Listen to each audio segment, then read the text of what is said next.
Western Standard, and you're watching The Pipeline.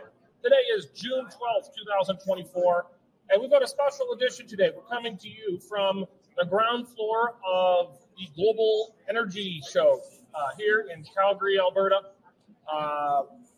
We've got our spot set down here. We're trying to do some business, meet with oil and gas companies, find some new advertisers so we continue doing what we're doing. But we're also we have another side of that mission, and we're talking to people in the energy industry here, talking to leaders about what's happening, which is one reason. We don't have our usual Western Center opinion editor, Nigel Hediford, here today. Filling in for Nigel is Western Center's business and energy reporter, Shaun Polczer. Thank you for joining us here on the floor of the Global Energy Show. Thank you, Derek.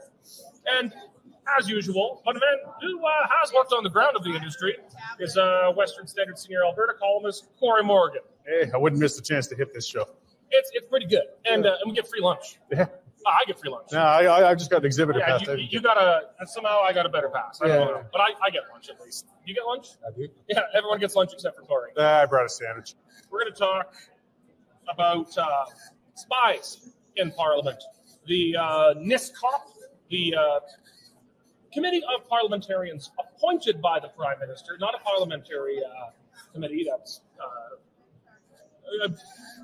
it's a significant difference, but it's figured that we've got roughly 10 members of Parliament, or parliamentarians, so I guess that includes senators, who are witting or unwitting agents of foreign powers.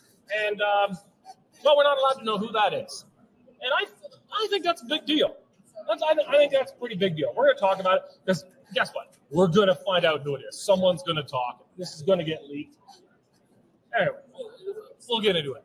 We're going to talk about some energy issues, of course, what's going on here. Shaun has been talking to some of the most significant leaders in Canada and Alberta's energy industry. I want to talk, related to that, the war room.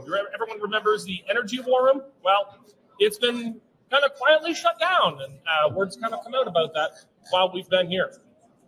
So, let's start with Spies in Parliament. Cory, I mean, it's been a long road getting here. It started with Sam Cooper, the Globe and Mail, doing some really great reporting where he had some sources inside CSIS provide him with some pretty bombshell intelligence showing very significant foreign interference, primarily from the People's Republic of China in the last several federal elections. The Liberals denied it. They said it's racism. It's racist to talk, which is the leftist reaction to everything is, I have point A, well, you're racist. That's the reaction to everything. That didn't work. And this has been a long road from there to here, where now we've got a committee of parliamentarians, a plurality of which are liberals, who have put out this report based on the intelligence they've got, saying we've got, I think, 10 parliamentarians, that's MPs and or senators, who are... And media. But I mean, I've already said before, also advertising to Saudi Arabia if they'll pay our rates. I guess that wouldn't make us an AG, but 10 parliamentarians. There's also media involved. 10 parliamentarians who are witting or unwitting agents of hostile foreign powers. The Liberals have refused to release this. The Conservatives were very quiet on it the very first day. My instinct was that, I think it is highly improbable that only the Liberals have been targeted for foreign infiltration. I mean, they might be the biggest target of it from the People's Republic of China, because the Liberal Party is traditionally very friendly to the People's Republic. But, I mean, ethnic politics is a thing. We've been around politics. We know it's there. And it's inevitable that there's going to be some hands washing each other in these things. But then the Conservatives have come out stronger at this point. So at this point, the Conservatives are probably willing to accept that there's going to be some casualties on their side as well. But this is a national security issue. We've got to know the names. The Liberals have steadfastly refused to release this. $20 on the table. what are the chances that the Liberals get their way and we never find out? I'd say those chances are none. It's going to come out. It's just a matter of when. It might be this week. It might be a year. They might kick the can down the road that long. But this is too big. There's too many people have seen it. Too many people know, as I said, Wark, a security expert who called it textbook treason, who said it was nauseating what was said in here. And these were witting participants. Some of them had direct. I mean, these are our parliamentarians. Somebody's going to leak it or it's going to be forced. And I mean, this was the Liberals who wanted more than anything for this not to exist. Even their own committee. It's racist. Yeah. Even their own committee had to conclude, yes, this is happening. I mean, this is like a corporation. If you had a bunch of, it was exposed, you've got a bunch of high-level managers who are embezzling, but we're not going to tell the shareholders who they are, and we're just going to let them keep doing it. Because that's the thing. If they aren't exposed, then they're still doing it. And this is just an outrage. So, no, it will come out. And as you said, the Conservatives changed their tone. I do suspect there's probably a couple. I mean, the foreign powers don't care about our parties. They just want to make sure they've got some influence with senators or members of parliament. So it doesn't matter to them. And they probably got to a couple Conservatives. I imagine that was a bit of the pause. But you might as well come out and say, well, we're just as outraged. We want to root this out as well. We want to clean out Parliament. We were victims. Let's get this done and let's get them out. I suspect that was the change in tone. They do know something. We know that inside talk has probably let them know what the names are, but nobody's going to dare say them yet. But it's going to come out. Shaun, treason's a strong word, but I can't think of another word that appropriately describes working with a hostile foreign power, or actually arguably a foreign power, period, against the interests of your own country. Now, that might get a bit more complicated in Canada, where defining what the country is a bit ambiguous. A Bloc MP probably, and quite legitimately, doesn't really care about the interests of Canada. They care about the interests of Quebec. Sure. Many Albertans might even feel similar. Like, I don't really care about the interests of some federal issues that don't relate to the West. It's just not of interest to me. Well, it's interesting that you mentioned that because in the panel today, Devin Dreesen, who's Infrastructure, Utilities, and Corridors Minister, identified foreign interference as a policy risk for things like ports on the West Coast or shipping oil down into the United States. So I think, like, when you say treason is a very strong word, it is a very strong word. And I think one of the things that's going to come out of all this is basically just how endemic it is in the system. Do you know what I mean? Like I think it goes beyond 10 MPs, and we're talking about civil service 10 witting policy. MPs who are like actively and willingly involved. And then there's many others. There's who probably bureaucrats and senior staffers. People in Parliament can be beyond the 10 who are just not wittingly involved. They're just kind of pawns of them. They might not really know it themselves. Kind of at a departmental level. Like even here today upstairs, I've got some sessions with foreign governments. There's a ministerial area that's kind of roped off from the media where they're having meetings with Nigeria, and China is here, and Algeria, and various OPEC members. So I think there's kind of a higher level that maybe you could call treason. But I think there's also kind of almost an institutional kind of, because this is how business gets done. And in a lot of these countries, you got to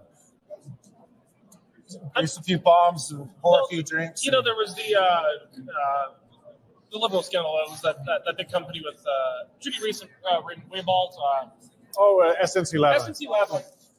What they did was totally illegal. But there's a part of me that was like, they were paying off officials. That's how you Liberia. operate overseas. Yeah. I know guys who do business in China, and you have to pay corrupt port officials to get your crap off the boat. You want your stuff unloaded from the cargo ship, you got to grease some palms. And I don't know. I think the fault there is the corruption on the Chinese. You want to do business in China, you got to grease the wheels. That's the way it works. So I got a bit of sympathy. I'm not sure Canadians actually should get charged for this stuff. Well, that's different. It's in the private world. I mean, whether they should be charged or not. But when you're talking now elected officials, the highest levels of government, that's a whole different. That is corrupt. That's a big different category. I mean, when I was in the oil field in my younger years, I know that there was a number of payments that went to local band leaders and members to get your job done that weren't necessarily on the books as well, because you wouldn't operate if you didn't. Off-balance sheet arrangement. Now, does that warrant criminal charges? I don't know. I don't think it's good practice. I think it set bad precedents, but there's levels and levels of, I guess, malfeasance. And the energy sector, or SNC-Lavalin, I mean, there's things we still should be watching for. Corporate espionage is, of course, a whole realm all its own as well. But the immediate issue on the table, though, is do we have senators, do we have members of parliament that are compromised, that are purposely... Well, I kind of like what you've been doing on Twitter, or whatever it's called now. It's, liberals make their crazy daily accusations that the conservatives are going to, I don't know, put women in concentration camps or something.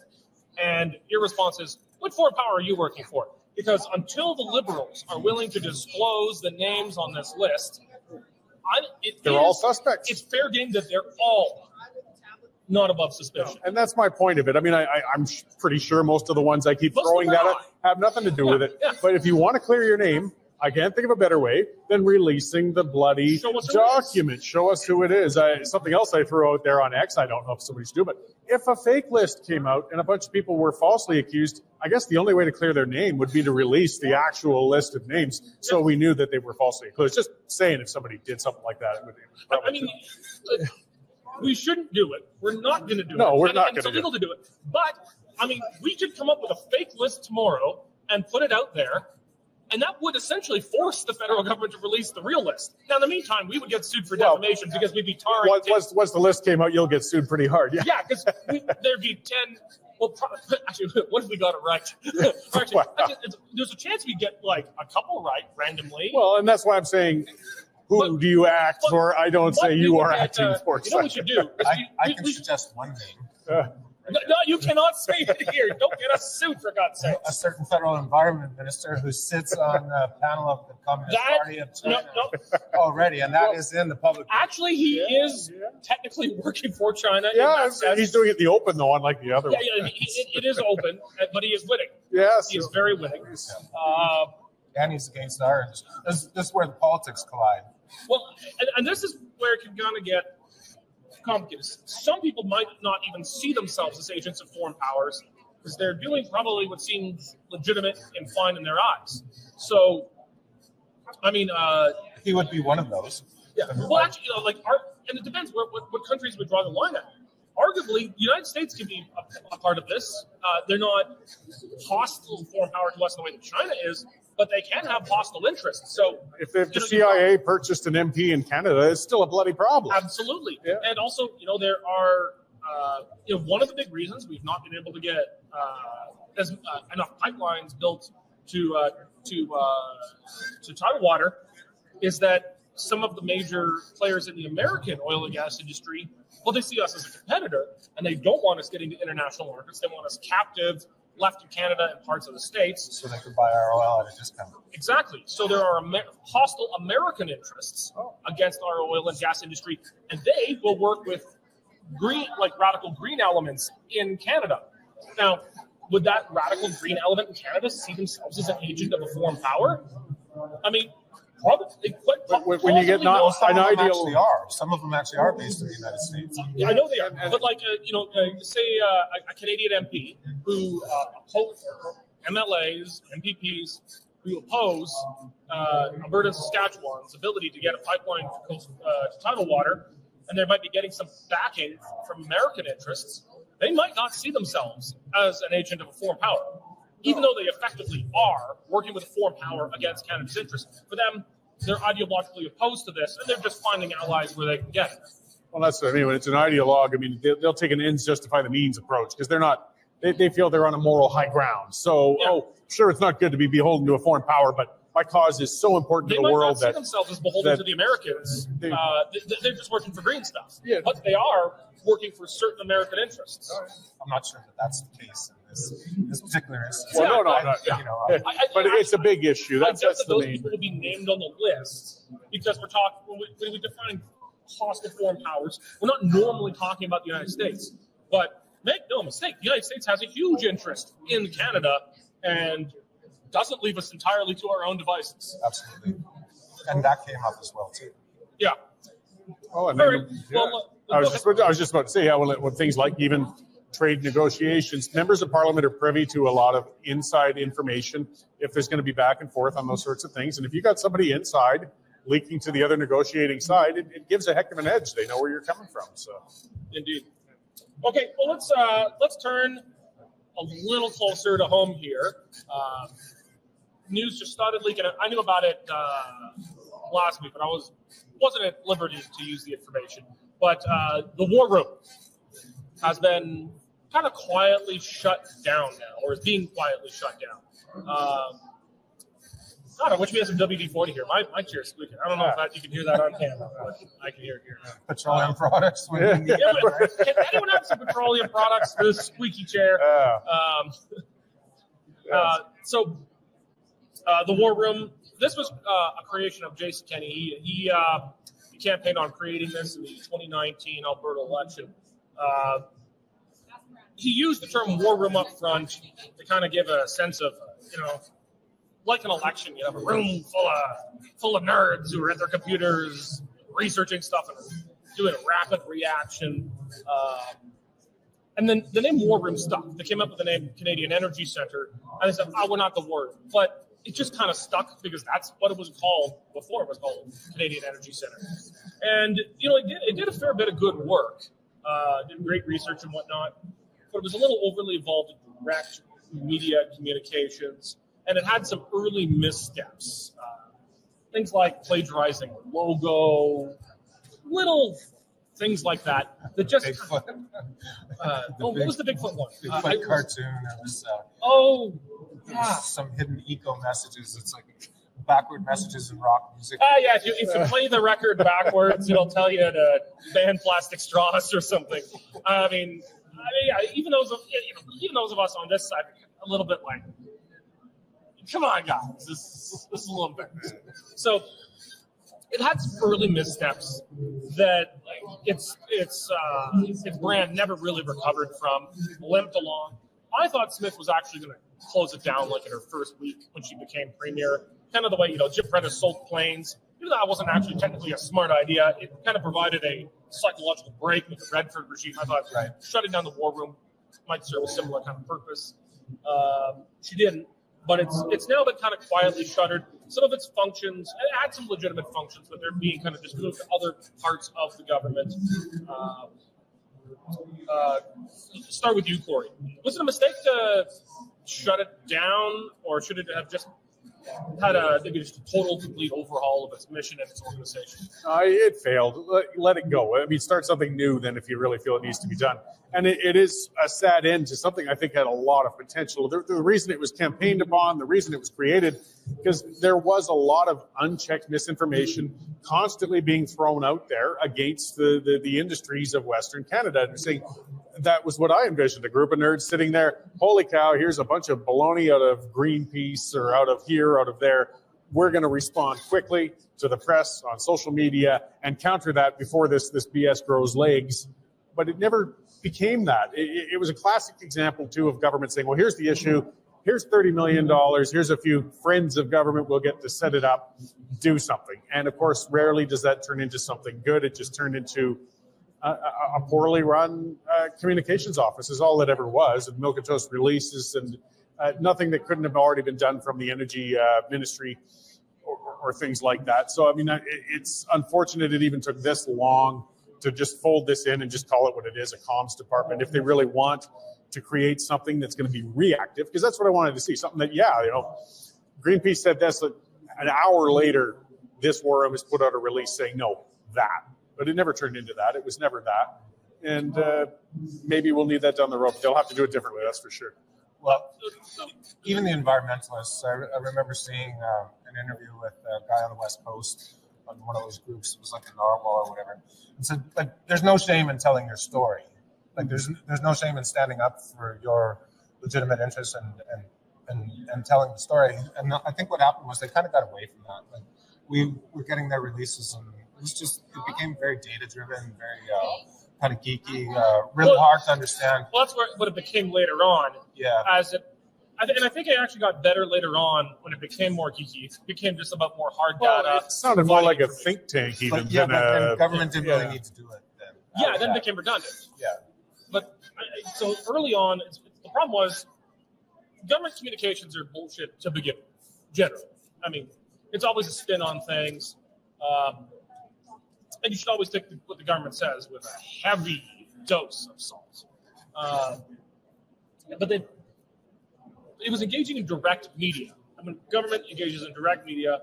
It's a form of propaganda. Now, propaganda isn't always misleading. I mean, good propaganda isn't. It just gives you a good spin on what the truth is. But it's propaganda nonetheless, and generally shouldn't exist. And was it doomed from the beginning because of that? Or do you think there was another path this could have taken that was just simply like a data center, just provided information for other media to pick up, rather than trying to develop itself into its own media organization, in a sense, like a competitor, except directly owned and operated by the government, but set up in a weird way as a private corporation, not a crown corporation, so that it wasn't even subject to freedom of information. Right. I think that the Premier and ministers like Schultz, like I was thinking yesterday, like the intersection of environment and energy, I think they've done a good job of communicating that message, kind of more in a more kind of practical way that kind of makes sense to people. Like you get Premier Smith going off to COP28, and she's spoken extensively about energy issues, and she's really up on them. She's really well versed, and she has a way of kind of putting it into a perspective that people can understand. And I think that's what the Energy Center kind of got away from. Like that was probably their mandate, was to kind of tell the story, and by the end there, they weren't really telling the story. It's of course, so they were more like you get these data information houses all the time that are analyzing properties for acquisitions, investors, and just numbers, and it just becomes very. Somebody has to take those numbers and put them into kind of a common man language. And I think the Premier's actually done a fairly good job on that already on her own. So the Energy Center itself is no more, but it's not entirely going away. There's some functions of it that are kind of being chopped up and moved around. What do we know about that? It's going to Intergovernmental Affairs, which is overseen directly by the Premier's office. So Premier Smith is taking over the Energy Center. She is. So they're just cutting out the... And do you know what functions are moving into it? The research functions. So I think they had 6 staff, and 3 of them were the ones that were kind of crunching all these numbers. So those people are moving over to government relations. And then I would imagine what's going to happen is the cabinet ministers and other officials will get like a briefing, when these developments come up, and maybe some talking points, LNG, pipeline expansion to the West Coast, that's a little more policy driven as opposed to just the numbers. So the research function is coming in-house, which is pretty much what it was. That's not really a bad thing, I don't think. I think where they fell down was on the communication. Like you were talking about, they're trying to do direct media communication without kind of standing up and saying, like, we're advocates for this, right? Like this, we've got the interests of the people of Alberta at the core, right? It was almost like they were kind of disguising what their true mission was, right? And I think that's probably where the conflict came, because after a while, nobody really knew what it was, like, and what it was supposed to do. And they're getting $30 million, like, what, to buy ads in Times Square, Yeah, that's awesome. All right. They weren't really controlling the narrative. They weren't getting on the panel shows on CBC or, putting that message out there, like in a way that was objective enough to be able to say, hey, listen, this is a vital industry. It's a vital economic industry, not just to Alberta, but for the whole entire country. We're talking about GDP. Somebody was saying every barrel of oil that gets sold drives down the price of groceries in all parts of the country, right? That was the message that wasn't getting out. You know what I'm saying? Instead, we've got a lot of charts and graphs. All right. Well, we're at the Global Energy Show. It used to be the Global Petroleum Show. Actually, you've been following us for a long time. It was the National Petroleum Show, I think, back in the 70s when this thing started. But Shaun, you're our business and energy reporter. You've been here on the ground, taking in the speeches, taking in the panel discussions and that. Premier Smith is speaking today as well. I think she actually also spoke yesterday, right? She did. Yeah. But why don't you kind of give us, well, you've been following the global energy show for a long time, because you've been an energy reporter long before you actually joined the Standard. Maybe just give us a little background on what it is that's here and how it got to where it is today. Well, it was kind of started as the National Petroleum Show during the National Energy Program, and this is kind of a forum for the industry and the developments in the industry. And over the years, it's kind of been almost a bellwether for the economic fortunes of Alberta. So it's gone through a lot of iterations and a lot of changes. Like you said, it was a national petroleum show, that was a global petroleum show, and now it's the global energy show because we're supposedly moving beyond petroleum. Second, it's the greatest indoor show on earth because we're down actually on the Stampede grounds. But it tends to go up and down, tracks the industry to boom and bust cycles. So when you have a really good year, then you've got this huge show and masses of exhibits. I'm actually quite astounded by how huge this thing is. This is the biggest. No. You don't know who I had to kill to get a booth here. I'm not joking. All right, so you were at Premier Smith's speech yesterday. Yeah. Give us the highlights of what she had to say. Well, basically, we're kind of at an inflection point with the energy industry in Alberta. So we've got Trans Mountain Pipeline to the coast is on. We're pumping an extra 600,000 barrels a day off the coast as we speak. We've got a major LNG project that's coming on next year. So, these are the first times that Alberta, which has been landlocked, has had access to these international buyers in Asia. And we've been reliant on the United States basically forever and ever. So it's kind of a turning point. And with the election coming up in the United States later on this year, there's a lot of talk of what a Trump presidency would look like. We'll get to that. And specifically what it means for... We're going to get to the Trump sector part in a bit. I'm just talking about Smith's speech. Okay. That it's time for Alberta basically to stand up on its own.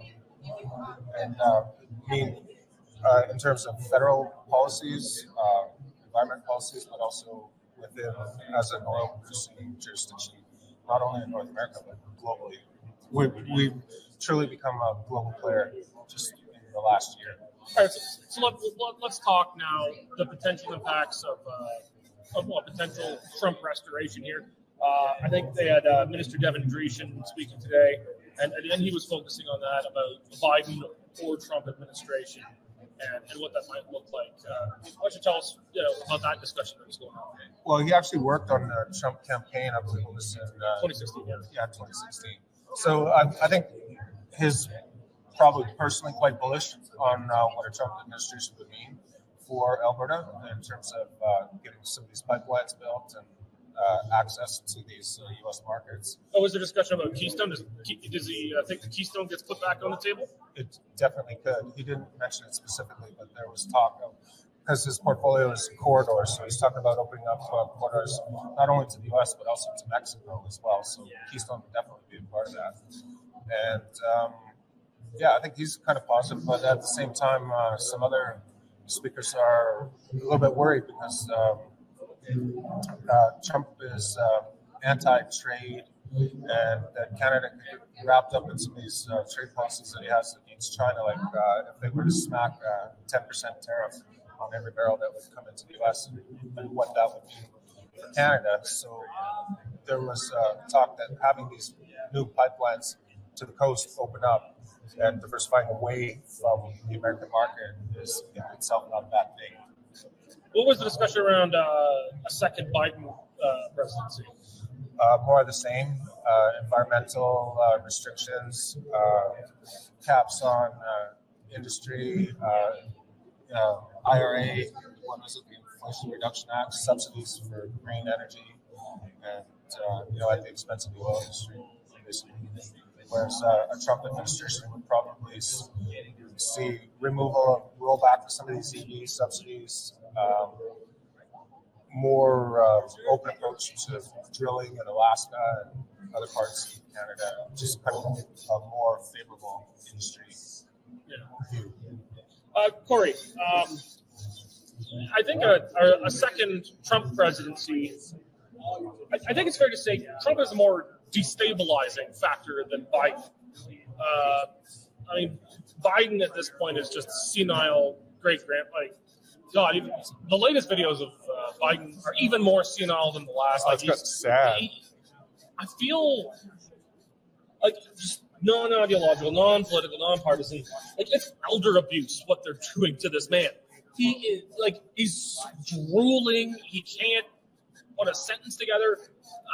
We can't say one way or another, but we're not even sure he's continent during major international events. I mean, it is like you got to put this poor old man on an ice float and let him. He's been in office longer than I've been alive. What do you think? There's, I guess, it's a bit off topic, but is there any chance the Democrats have any way of switching out the candidates? Because he hasn't been to convention yet, and if he himself does not accept the nomination, I mean, this is way off topic, but we just got to talk about it because the guy can't talk. He can't talk anymore.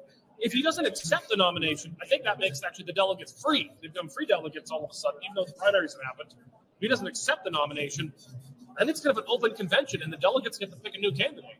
I guess if he continues to degrade, it could lead to that. Be pretty unprecedented. And I mean, we know how actually the idea of conventions selecting delegates was actually pretty common until not that long ago. Just losing. The delegates at convention selecting the president.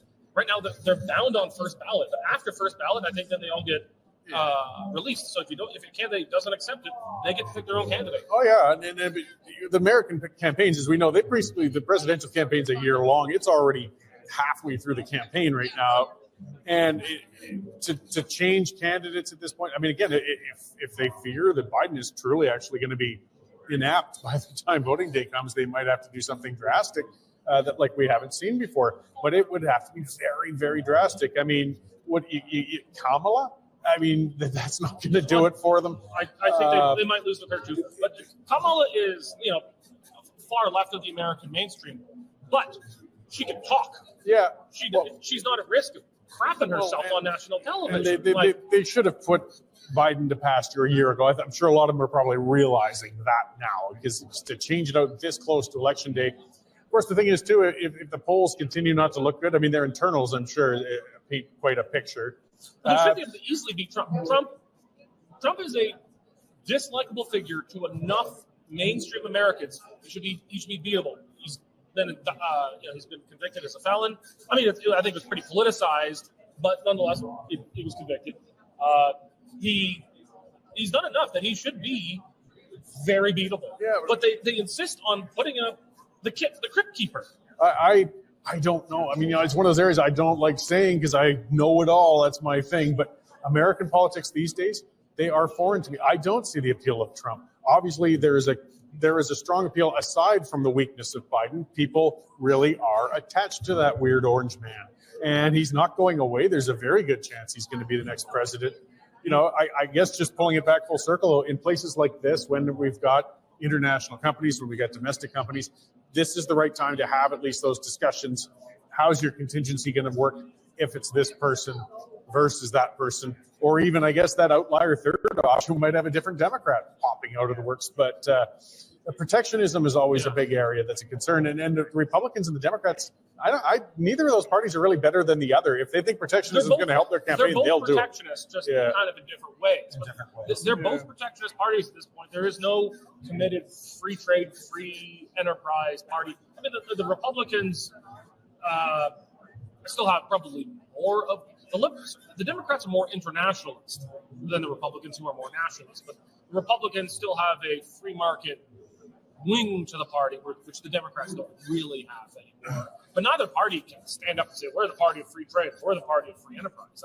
That just doesn't exist anymore. No, it doesn't. And the NAFTA 2.0, whatever they call it now. I'm still calling it NAFTA. I can't make it out. So that's coming up for renegotiation in 2026. So there's some talk about Trump. If Trump is president, then there's a good chance that that'll be ripped up. North American free trade. You know what? I'm calling it right now. Cheese.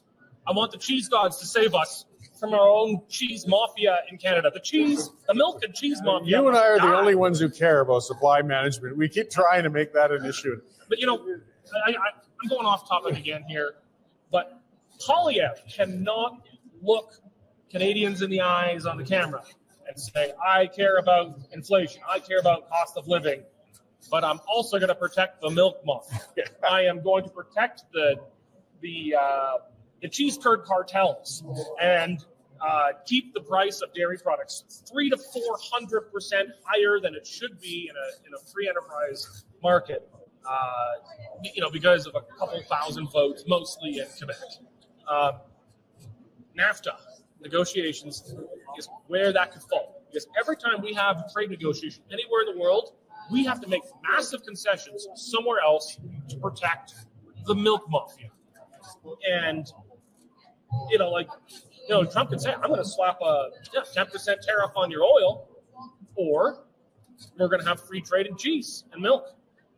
And that could be it. I mean, I don't know. What do you think the chances are he comes after the milk mafia, that we actually might finally relent? Oh, that's probably a very good chance. But he could be doing Canadians a favor by making us. But they also made the point, like Cory was saying, like Biden has relative stability.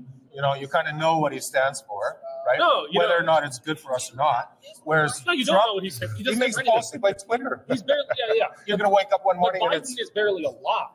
Like he's like a walking. I guess just in the general Democrat direction, though. Yeah, you know what I mean? He's an institution.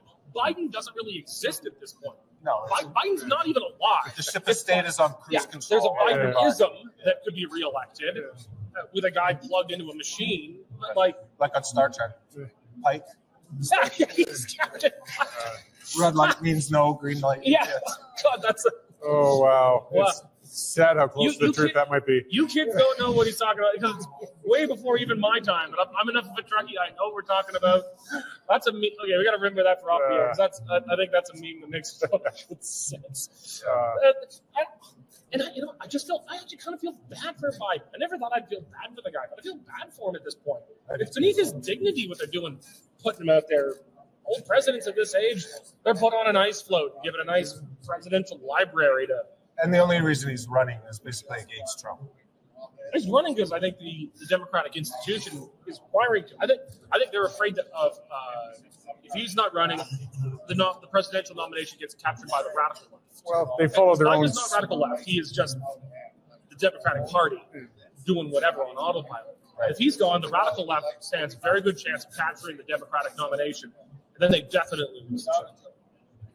Well, they've got their work cut out for them on what they got to do, pragmatism versus hanging on. It'll be interesting to watch. And I mean, that's where, again, it shows the importance, I guess, just of trying to use the crystal balls for business leaders, for our political leaders, because you got a number of scenarios that could happen.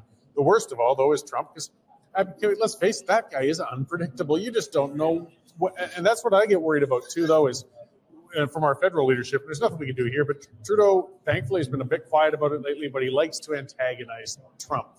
Trump is a vindictive man. He holds grudges, and even though the grudge does something about it. The grudge should be against Trudeau, unfortunately, the fallout will be against Canada, and that's our biggest trading partner. It's a serious business. If we're lucky, his anger gets directed towards the milk mafia, and we get affordable dairy products. There's the concession then, yeah. But I mean, we're so sorry we have to give up 400% tariffs on our milk. And then hopefully hide the oil industry and kind of slip it under the rug and say, we'll just be in the background. We'll take care of that fuel stuff later. Yeah. Okay, well, let's wrap it up there. We're having a lot of this is an interesting event.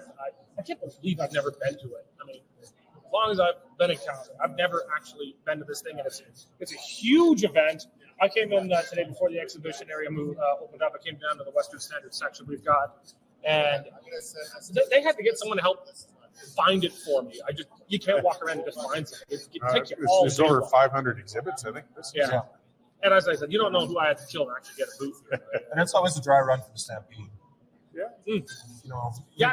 Because you've got the tourists downtown and Stephen Avenue is full. We're on the Stampede grounds here. Like this is the new BMO Center. It's worth mentioning. This is the very first event of what I believe is now Western Canada's largest enclosed convention center.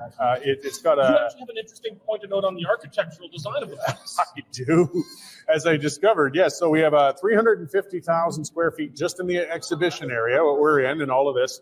And as I circled it, hiking after drinking my morning coffee, I discovered they did not put a single washroom in the entire exhibition area. You have to leave the secure zone, go into the concourse, and use the bathroom. When there's bigger events down the road, there, again, $500 million on this, guys, and you didn't think to put a crapper in the thing. Man.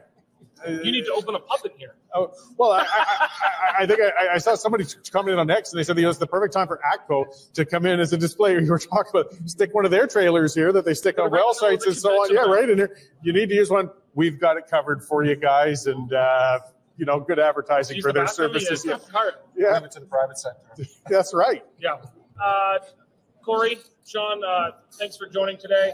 Thank all of you for joining us. Remember, if you're not yet a member of the Western Standard, you need to be.